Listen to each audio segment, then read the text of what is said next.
Do you like backpacking with man's best friend? If so, stick around for some tips and gear that are going to make your trip more comfortable. Hey guys, welcome to Elliot Outdoors. I'm Elliot, and if you love backpacking, camping, and cooking, this is the show for you. I want to say thank you for joining me on my first YouTube video. It's been a while just trying to get here, but I'm glad I'm here, and I'm glad I'm starting to make videos. To start things off, have you ever been camping with your dogs? If so, leave a comment below on how it went and what kind of gear you brought your dog. Preparation is key to any backpacking trip, but if you are taking your dog with you, there's a whole other set of responsibilities you need to account for, like the physical nature of your dog. Is your dog going to be able to make the hike you want to plan? Are you going to be able to make the trip that you want to plan? But if you and your dog are active and you exercise every day and you go for walks on a normal basis, most of the trails you want to go to are going to be just fine for you and your dog. Keep in mind the terrain you'll be hiking in. Your dog may have limitations you may not.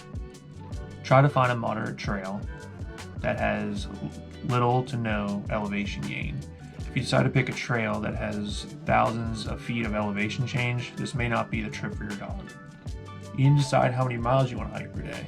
You may be capable of doing 10 to 20 miles a day, but your dog may only be capable of doing 3 to 6 miles a day. So when you're planning a trip, make sure you account your dog's physical ability into it. Now let's look at your tent. Do you have a one-person tent or a 2 to 3 person tent? A one-person tent may not cut it. So I recommend a 2 to 3 person tent to adequately fit your gear, your dog, and yourself.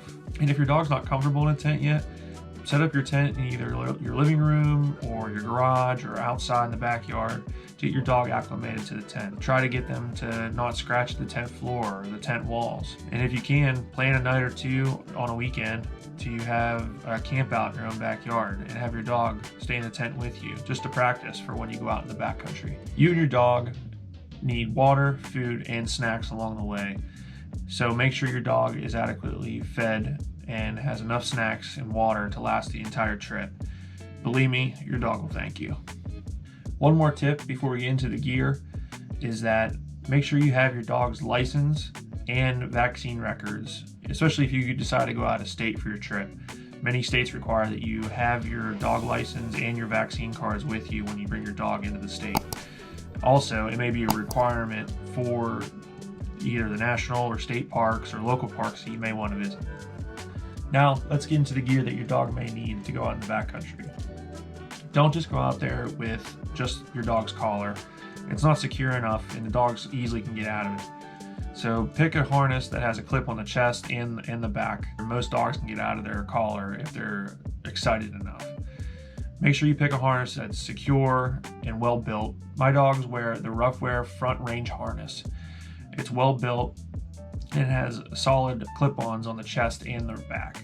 Your leash shouldn't be a retractable one. Retractable ones let your dog get too much of a lead and they can get away from you, especially if something would happen up trail.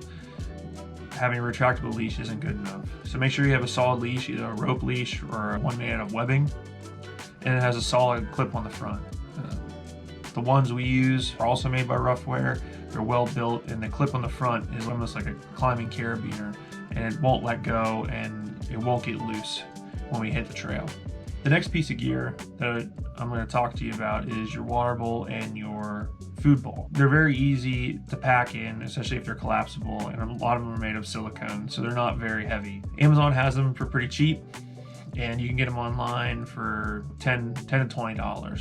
So it's a good idea to have, especially if you guys take breaks along the way and you can pour some water into it, especially because if you're drinking out of your water bottle, you really don't want your dog licking out of yours. Don't be that person that leaves your dog's poop on the trail. It's inconsiderate, and getting biodegradable waste bags are pretty easy to get online and they're pretty cheap. So get them, use them, and pack it out with you and throw them away when you get back to your car or the campsite. Lastly, find a small fleece blanket for your dog to sleep on. It keeps the dog warm and comfortable at night, and it prevents them from putting a hole in your floor of your tent. On top of that, try to get a tarp or a ground cloth that fits the inside footprint of your tent. It'll prevent your dog from scratching or poking, and it'll also give extra protection from your footprint underneath your tent from anything coming up and poking your sleeping pad at night. That's all the gear and tips I have for you today. If you found this video informative and useful, please go down, hit the like button, and subscribe. And then if you want to hear more about the videos I have that are coming out, hit that bell notification, and we'll see you on the next one.